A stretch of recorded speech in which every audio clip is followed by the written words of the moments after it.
Hey everybody, just a quick hit on corporate roll-ups, roll-up strategies. What are those? We're covering these today, this quick hit, because on my 8:30 a.m. Monday to Friday, and that's Mountain Time, by the way, so 10:30 Eastern live stream, which is the best damn business show for medium and small size businesses on the planet.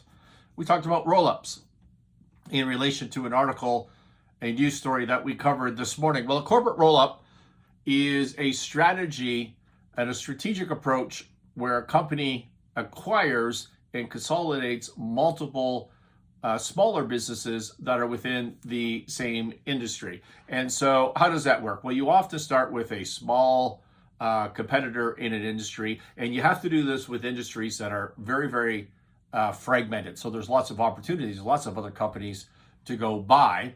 And you start often with either a current industry participant or a financial shell or platform of some sort. So what is that? Well, often it's a public company. And the reason you want a public company, it makes it a little bit easier, is because you can use public company shares to go do the acquisition. So you identify target A, B, C, and you go to target A, and you could say, hey, I want to buy your business, and I want to merge it with my public company, and then I want to buy B, and I want to buy C, and together we're going to be a much larger entity. And you can use your public company shares to pay, and it could be part cash and part shares, but you can use the public company shares as currency to buy company A, B, and C, and that gives the sellers, the vendors from A, B, and C, an opportunity to participate in the growth of this roll-up strategy. And so what you're trying to do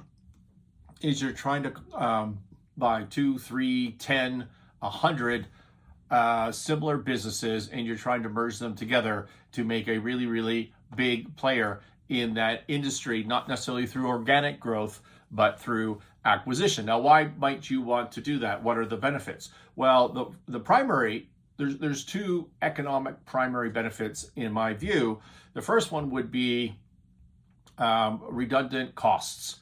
So synergies, but synergies in the sense of redundant costs. So if you have company A and company B, and you have the acquirers, so there's three. So I'm going to buy A, I'm going to buy B. Let's say I'm going to buy C. Now I got three companies that I bring in. Do I need three controllers, one from each company, or can I get rid of a couple of controllers? Well, I could probably get rid of a couple of controllers. Do I need all three head office leases? No, I can start to get rid of that. And you can see that you can start cutting costs through this process of merging these businesses together. And so if you're buying a business that has, say, 3 million in EBITDA, and you're applying a 4 times multiple to that, well, that would be a $12 million valuation. But if you could turn the 3 million of EBITDA into 4 million of EBITDA by getting rid of a bunch of redundant costs that you don't need as the buyer, now you have 4 million in EBITDA at a 4 times valuation is $16 million valuation. Do you see? So cutting those costs throughout every acquired entity, and the bigger you get, the easier it is to start cutting those costs. Makes a big difference on valuation. And then the second thing is that you reduce the risk of that cash flow. So having one business that does 3 million in valuation, in free cash flow is much riskier than having, say, 3 businesses that each generate 3 million in cash flow, because on a combined basis it's bigger, you have more diversity. If something goes wrong in one business, maybe the other businesses can pick that up. And so averaged out, you have less risk. And then you get 10 of these businesses together, you're doing 30 million of cash flow, but the risk is even less. You do 100 of these things, the risk is even less, more so.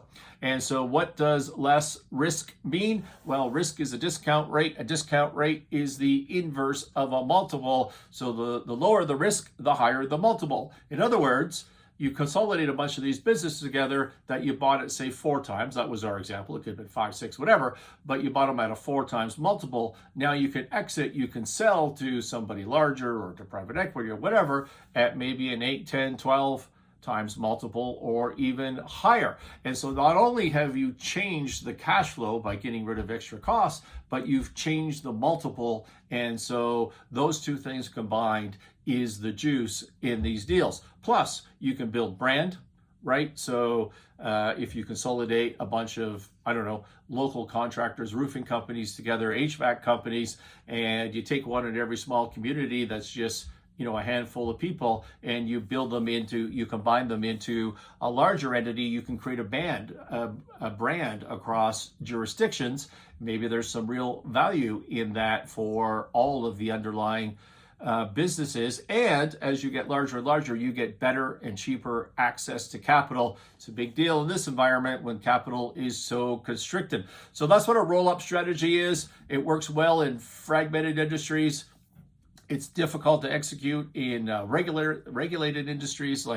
There's been a lot of talk of doing this in the cannabis sector in the US and in Canada, and there's been some of it done, but the reality is the cannabis market is not a global or even a North American market. What it is a bunch of dysfunctional local markets that have different rules and licensing and regulation.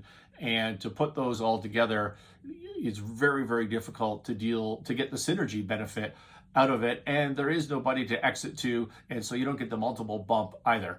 So it doesn't really work in heavily regulated in some industries, but in other industries, it works very well. Back in the 70s and 80s, Waste Management Inc. Executed an aggressive roll-up strategy, acquired hundreds and hundreds of small waste disposal companies across the United States. It became the massive company that it is today, Waste Management.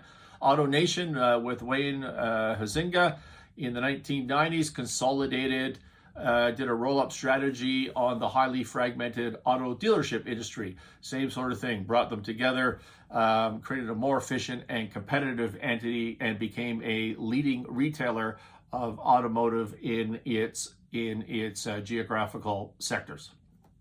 That's it. That's a roll-up strategy. Thanks for listening for today.